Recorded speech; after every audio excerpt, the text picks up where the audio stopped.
ETF index mutual funds నేర్చుకుని stock మార్కెట్లో రాణించాలనుకుంటున్నారా? వెంటనే ఈ నెంబర్కి కాల్ చేయండి.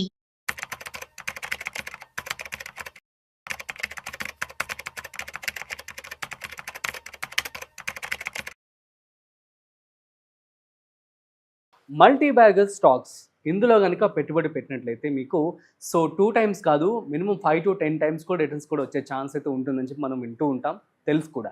అయితే ఏమైనా మల్టీ బ్యాగర్ స్టాక్స్ అనేవి ఉంటాయా, వేటిలో ఇన్వెస్ట్మెంట్ చేయొచ్చు?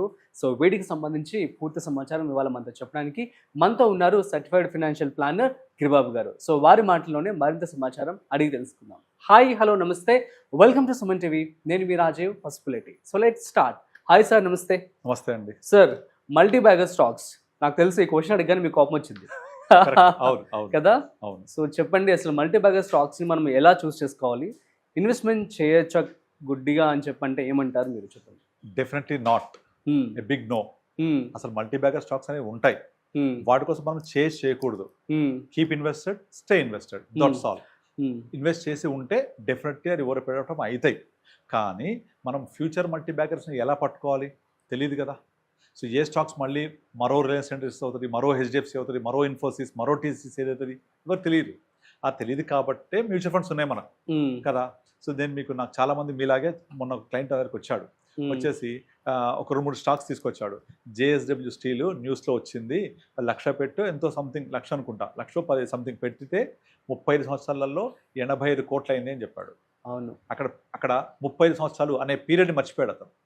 1,00,000 పెడితే 85 కోట్లు అయింది, అదే చూస్తున్నాడు. అలాగే మీకు నార్మల్గా పబ్లిక్ డొమైన్లో విప్రో గురించి చాలా ఉంటుంది. విప్రో 1978లో ఇన్వెస్ట్ చేసి ఇప్పుడు 700 కోట్లు ఉందో చెప్తూ ఉంటారు. తర్వాత ఇన్ఫోసిస్ 10,000 పెడితే ఇవాళ 6-7 కోట్లు ఉంటుందని చెప్తారు. MRF classic example. మా తాతయ్య చనిపోయాడు, జీటీవీలో వచ్చింది సార్, జీ న్యూస్లో. మా తాతయ్య చనిపోయాడు, మేము అతను అన్ని చూస్తుంటే మాకు దొరికాయి ఎంఆర్ఎఫ్ షేర్స్.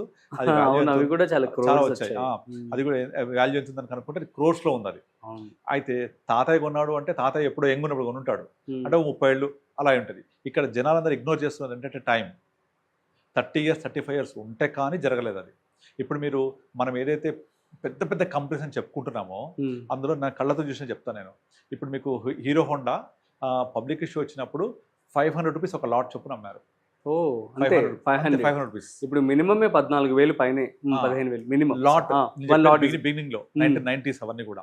ఇప్పుడు ఎంత ఉంటుంది అది? ఈజీగా 40 lakhs ప్లస్ ఉంటుంది. ఆ 500 రూపీస్ వర్త్ కొన్నాయి. 40 నీకు ఎక్కువ ఉండొచ్చు, 50 lakhs పైన ఉంటుంది, జస్ట్ 500. రిలయన్స్ ఇండస్ట్రీస్ 2,000 ఒక లాట్. ఇవాళ 2,000 లాట్ వచ్చేసి వర్స్ట్ కండిషన్ లో కూడా కనీసం ఒక 40-50 lakhs ఉంటుంది, జస్ట్ 2,000 ఒక లాట్ పెట్టి వదిలేస్తే. ఇన్ఫోసిస్ 10,000 ఒక లాట్ ఉండే, అప్పుడు పిలిచి మరీ ఇచ్చిండ్రు, పెట్టి వదిలేస్తే ఇవాళ 6-7 కోట్లు ఉంటుంది, ఎక్స్క్లూడింగ్ డివిడెండ్ ఇవన్నీ. ఇలా తీసుకుంటూ పోతే మీరు 2000 ఇయర్లో అంటే .com బూమ్, దానికి ముందు హర్షద్ మెహతా పీరియడ్ స్కామ్ అంతా 93-94 నుంచి 2000 ఈ పీరియడ్ తీసుకుంటే ఇండియాలో లిస్టెడ్ కంపెనీస్ ఒక 1000+ ఉండేవి. ఆ 1000+ కంపెనీస్లో ఇవాల్టి వరకు మనుగడ సాగిస్తున్నవి, అట్లీస్ట్ లిస్ట్ అయి ట్రేడ్ అవుతున్నాయి, హార్డ్లీ 30-40% కూడా లేవు. అందులో 70% of stocks of gone. Either delist అయిపోవడమో, క్లోజ్ అయిపోవడమో, లేకపోతే దివాలా తీసేయడమో జరుగుతుంది. ఒక 20-30% స్టాక్స్ కంటిన్యూ అయ్యాయి అంతే. వాటిల్లో కూడా ఇప్పటి వరకు multi baggers so called the great companies అని చెప్పుకున్నవి నాట్ ఈవెన్ 5-6%. అంటే 95% of shares in the 30 years vanished కదా. నేను చెప్పేది మల్టీ బ్యాగర్స్ అయినా చెప్తున్నా, అయినా ఎంత 5-10%. మీరు చెక్ చేసుకోండి. మన ఇండియన్ స్టాక్ మార్కెట్ సైజ్ వచ్చేసి ఆల్మోస్ట్ ఒక 350 lakh crores ఉంటుంది. అందులో ఓన్లీ 100 కంపెనీస్ తీసుకుంటేనే ఆల్మోస్ట్ 60% వాల్యూ అయిపోద్ది. జస్ట్ 100 కంపెనీస్ అంతే, అవుట్ ఆఫ్ ఒక 5,000 కంపెనీస్ ప్లస్ లిస్ట్ అయి ఉంటాయి మన మార్కెట్లో. అందులో ఓన్లీ టాప్ 100 కంపెనీస్ యొక్క వాల్యూ 60-70% మార్కెట్ క్యాప్ అయిపోద్ది. ఇక టాప్ 250 తీసుకుంటే 90% ఆఫ్ మార్కెట్ క్యాప్ అయిపోయినట్టే. అంటే రిమైనింగ్ 4,700 కంపెనీస్ యొక్క మొత్తం వాల్యుయేషన్ హార్డ్లీ 10% కూడా ఉండదు. ఈ వాల్యుయేషన్ అంతా వచ్చేది top 200, top 300, max to max top 500 అంతే. ఇక అంటే ఇదంతా 10% ఆఫ్ కంపెనీస్. 90% ఆఫ్ కంపెనీస్ కలిపి చాలా తక్కువ ఉంటాయి. మనోళ్ళు ఏం చేస్తారంటే చూసేదేమో టాప్ కంపెనీస్ పెరిగినాయి, ట్రై చేసేదేమో చిన్న పెన్నీ కంపెనీస్, ఇవన్నీ ఆ 90లో ఉంటాయి. పెరుగుతాయా తెలియదు. బట్ ఇక్కడ మిస్ అవుతున్న పాయింట్ ఏంటంటే టైం పీరియడ్. సరే, ఇప్పుడు క్వశ్చన్ అడుగుతారు వెంటనే ఇది చూసి, కానీ ఒకప్పుడు అవన్నీ కూడా చిన్న కంపెనీసే కదా. కానీ ఇక్కడ చిన్న కంపెనీస్లో ఎంతమంది ట్రావెల్ చేశారు 30 years? That is what I'm saying. ఎంతమంది పబ్లిక్ ఇష్యూలో హీరో హోండా, రిలయన్స్ ఇండస్ట్రీస్, డాక్టర్ రెడ్డీస్, తర్వాత ఇవి కొన్నవాళ్ళు చెప్పండి, ఎంతమంది హోల్డ్ చేశారు? You can count and finger tips. For example Bajaj Finance ఇవి 2006, 7, 8 ఆ టైంలో రిజిస్ట్రేషన్ టైంలో 40 రూపాయలు 50 రూపాయలు ఉన్నాయి.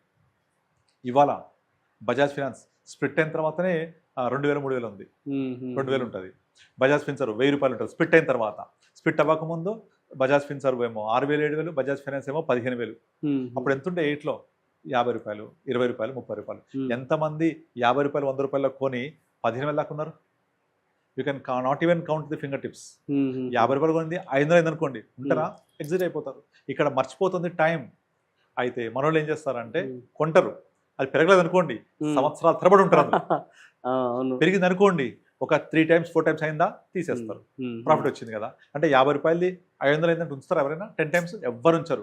కానీ 500ది మళ్ళీ అది 5000 కూడా పోతుంది. అంటే 500 నుంచి 10 times 5000. కానీ నువ్వు 50 రూపాయలు కొన్నావు అంటే 100 times మనకు అది 5,000 అయింది అంటే ఆ 100 times జర్నీ ఎంతమంది చేయగలుగుతారు? టైం ఎంత తీసుకుంటుంది? అది ఎవరు చేయలేరు ఆ పని. కనుక ఇక్కడ మల్టీ బ్యాగర్, పెనీ స్టాక్స్ అంటే వీళ్ళందరూ ఎక్స్పెక్ట్ చేసి ఏంటి తెలుసా? ఇప్పుడు వీడియో చూసే వాళ్ళందరూ మనము thumbnail పెడుతున్నాం కదా, అది చూసి వెంటనే చెక్ చేసి ఏం చెప్తారా మల్టీ బ్యాగర్స్, ఏ స్టాక్ చెప్తారా అని వెతుకుతూ ఉంటారు. మనం చెప్పము అది, ఉండవు కూడా. అది ఇంకో ఎగ్జాంపుల్ చెప్తా, క్లాసిక్ ఎగ్జాంపుల్. ఇప్పుడు సెన్సెక్స్ ఉందా? ఎన్ని స్టాక్స్ ఉంటాయి? 30 స్టాక్స్ ఉంటాయి. ఈ 30 స్టాక్స్లో సెన్సెక్స్ యొక్క హిస్టరీ 40 సంవత్సరాల దగ్గర 1980s నుంచి ఉంది సెన్సెక్స్. ఈ 40+ ఇయర్స్లో సెన్సెక్స్లో కంటిన్యూ అయిన షేర్స్ కేవలం 6 కంపెనీసే. 24 కంపెనీస్ హ్యావ్ వానిష్డ్ కాదు, రావడం పోవడం. అంటే ఒక 24 కంపెనీలు రావడం పోవడం జరుగుతున్నాయి. అంటే సెన్సెక్స్ కంపెనీకి వచ్చింది అంటే how strong it is, how big it is, how best it is వచ్చిందా? But they didn't retain that position. వాళ్ళ బెస్ట్ పొజిషన్ రిటైన్ చేసుకోలేదు. They vanish from the Sensex list itself. అసలు సెన్సెక్స్లోకి ఫిల్టర్ రావడమే గ్రేట్.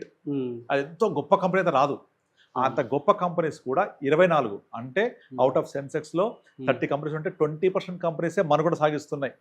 అందులో Reliance industries ఒకటి, HUL ఒకటి, L&T ఒకటి, టాటా మోటార్స్, ఇంకా టాటా గ్రూప్ ఏదో ఒకటి స్టాక్ ఉంది, ఇంకొకటి ఏదో ఉంది గుర్తులేదు. 6 కంపెనీస్ చెక్ చేయండి తెలుస్తాయి. ఈ 6 కంపెనీస్ మాత్రమే కంటిన్యూ అవుతున్నాయి. అంటే 6 అంటే ఎంత? 20%. 80% ఆఫ్ కంపెనీస్ హ్యావ్ గాన్. అంటే సెన్సెక్స్ కంపెనీలకే గతి లేదు. ఇక మనం ఒక మల్టీ బ్యాగర్ కోసం ఒక చిన్న పెన్నీ స్టాక్స్ తీసుకుంటే ఆ పెన్నీ స్టాక్స్ ఇంకా దారుణం. 100లో 1 కూడా మల్టీ బ్యాగర్ అవుతుందో తెలియదు. దానికోసం మీరు పెట్టే పెట్టుబడి ఎంత? చాలా పెడతాం. ఆ 1 కోసం 99 కొంటాం. సరే ఓకే కొన్నాం అనుకోండి, ఎంతకాలం ఉంటాం మనం? అది దాన్ని విజన్ చేయగలమా? ఎగ్జాంపుల్ న్యూల్యాండ్స్ అనే కంపెనీ ఉంది. అది నా క్లయింట్ ఒకతను మొన్న చెప్తున్నాడు, 20 years వెయిట్ చేశాడు. అందులో వెయిట్ చేస్తే అది 1000, 2000, 3000 అవుతుండేది. ఆయన అమ్మేసిన నెక్స్ట్ 1 yearలో 18,000 అయింది. అది అమ్మేసి నెక్స్ట్ 1 yearలో 18,000 అయింది. నేను క్లాసిక్ నాలో ఎగ్జాంపుల్ ఉంది. నేను మన మోడీ వచ్చినప్పుడు ఈ అదానీ ఎంటర్ప్రైజెస్ అనే కంపెనీ పెరుగుతుంది, because Modi has a good relationship with Adani group. So కనుక పాజిటివ్గా అదానీ గ్రూప్కి బెనిఫిట్ అవుతుంది అని అది నేను షేర్స్ కొన్నాను. ఎక్కడ? 95 రూపీస్లో 2014 టైంలో 95లో కొని నేను ఒక 6 months వెయిట్ చేశాను. అది 60, 70 మించి కదులుతలేదు. 1 fine day 110 వచ్చింది. అది చూశాను, చలో నా దగ్గర 1000 ఉండే, 1000 అమ్మేశాను. నెక్స్ట్ డే 120 మొత్తం అమ్మేశాను. సో అది ఎక్కడ పోయింది? అది 3000, 4000 ప్లస్ చూశాను. అది నేను జర ట్రాక్ చేయను, 3,000-4,000 అయింది. అవుతాం కదా. సో అంటే ఎగ్జాంపుల్ హోల్డ్ చేయాలి. సి డబ్బులు హోల్డ్ చేయడంలోనే ఉంది, కొనడంలో కాదు. హోల్డ్ చేయడంలో ఈ బేసిక్ థింగ్ మిస్ అవుతున్నారు అందరూ. నువ్వు ఒక్కోసారి వదిలేస్తాం కదా, వదిలేస్తేనే గెలుస్తాం మనం, రైట్? అలాగే పట్టుకోవడంలోనే ఉంటుంది ఇక్కడ. ఆ పట్టుకొని ఉండాలి, ట్రావెల్ చేయాలి. ఇప్పుడు అలా ట్రావెల్ చేస్తా, రైట్, కానీ గ్యారంటీ మల్టీ బ్యాగర్ అవుతుందా అని క్వశ్చన్ అడుగుతారు వెంటనే. చెప్పలేము. అది సెన్సెక్స్ లో 30 కంపెనీస్ గతి లేదు, ఒక 20 కంపెనీ వెళ్ళిపోయినాయి. So what ever the money మనం ఇన్వెస్ట్ చేసినప్పుడు ఆ కంపెనీ యొక్క ఫండమెంటల్స్ అన్ని మనం చూసుకొని ఎంత చూసుకున్నా డిహెచ్ఎఫ్ఎల్ ఒకప్పుడు Dewan housing finance limited is a 1 lakh crore book size ఉన్న హోమ్ లోన్ కంపెనీ. అది where is it now? Vanished. Lakshmi Vilas bank vanished, Videocon vanished, Yes bank classic example 400-500 ఉండే షేర్ ప్రైస్, ఇవాళ 20 రూపాయలు. ఐడియా 150 ఉండే. 2010 all telecom stocks hot cakes ఉండే, RCom, idea, ఇవన్నీ ఇప్పుడు ఏమైపోయినాయి? ఆర్కామ్ 6 రూపాయలు, ఐడియా 10 రూపీస్. పెరగట్లేదు. ఒక్క ఎయిర్టెల్ ఒకటే మల్టీ బ్యాగర్ అయింది. బట్ మన డబ్బులు అన్నింటిలో ఎక్కడ పెట్టాం? మనం చిన్న వాటిలో పెడతాం. పెరగలేదు.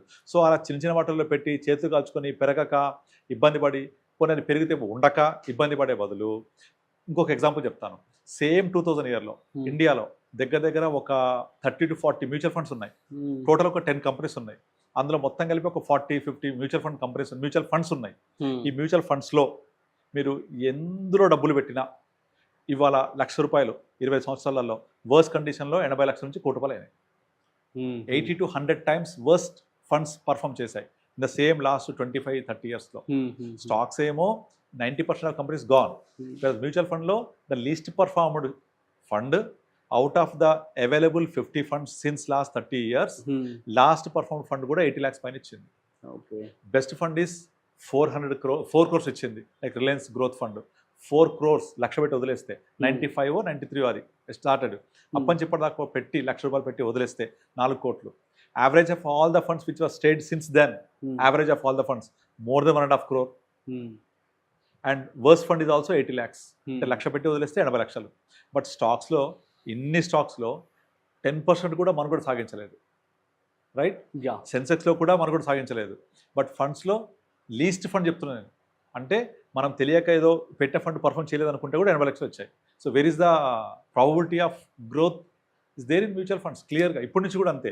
ఇప్పటి నుంచి మనం ఒక ఫండ్ కంపెనీ మంచి కంపెనీ పెడతాం, అది ఉంటుందా లేదా? ఇప్పుడు కొత్త టెక్నాలజీస్ వస్తుంటాయి, పాత టెక్నాలజీ పోతుంటాయి. నోకియా వాళ్ళు ఏం తప్పు చేయలేదు, రైట్ చేయలేదు కాబట్టి పోయారు. నోవేర్ ఇప్పుడు నోకియా, అలాగే కొడాక్, అలాగే హెచ్ఎంటీ, అలాగే చాలా కంపెనీస్ కూడా పోతూ ఉంటాయి. వాళ్ళు ఏం చేయకపోయినా కూడా రైట్ టైంలో రైట్ చేయకపోతే పోతూ ఉంటాయి. వేరే ఇది జరుగుతుందా లేదా ఫండ్ మేనేజర్ వాచ్ డాగ్ లాగా చూస్తూ ఉంటాడు. సో అంటే దీన్ని బట్టి మనం ఇప్పుడు ఎవరైనా ఇన్వెస్ట్మెంట్ చేస్తే అది కొంచెం ఇంకా వాళ్ళ ఓన్ రిస్క్ మీద ఇవి నావి కాదు అన్నట్లు చేసుకోమని చెప్తారు. చేసుకోవచ్చు, బట్ అలా ఉండే బదులు మ్యూచువల్ ఫండ్ పెట్టుకుంటే గ్యారంటీ డబ్బులు వస్తాయి. బట్ పీపుల్ ఈగో సాటిస్ఫై అవ్వదు కదా, వాళ్ళకి నేను ఖచ్చితంగా పెట్టాల్సిందే, నాకు ఎక్కువ రిటర్న్స్ కావాలని ఒక క్యూరియాసిటీ ఉంటుంది. డోపమైన్ ఉంటుంది కదా, ఇది రాటిఫికేషన్ ఇచ్చేది, కిక్ ఇచ్చేది. దాన్ని సాటిస్ఫై చేయాలి అంటే ట్రేడ్ చేయాలి, కెలకాలి, కొనాలి అమ్మాలి, కొనాలి అమ్మాలి, కెలకాలి, చిన్నది పెరగాలి, అప్పుడు కిక్ వస్తుంది. ఆ కిక్ వస్తుంది, డబ్బులు రావు. మ్యూచువల్ ఫండ్ లో కిక్ రాదు, ప్యాసివ్గా ఉంటాం, బోర్ కొడుతుంది, డబ్బులు ఇస్తుంది. సో అంతే కదా, మార్నింగ్ వాక్ బోర్ కొడుతుంది, ఏం ఉండదు, బట్ హెల్త్ ఇస్తుంది. అదే పబ్కి వెళ్ళండి, సిగరెట్స్ మీద తాగండి, కిక్ ఇస్తుంది, ఆరోగ్యం పోతుంది. అవునా? సో కిక్ ఇస్తే డబ్బులు రావు, కిక్ ఇవ్వకుండా ప్యాసివ్గా ఉంటే డబ్బులు వస్తాయి. సో డబ్బులు కావాలా, కిక్ కావాలా, చూస్ చేసుకోండి. అంతే.